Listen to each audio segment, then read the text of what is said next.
chung tay xây ngày mới.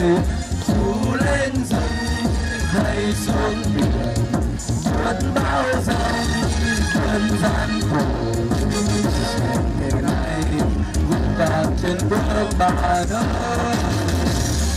Hỏi Tổ quốc đã làm gì cho ta, ông ta đã làm gì cho Tổ quốc hôm nay.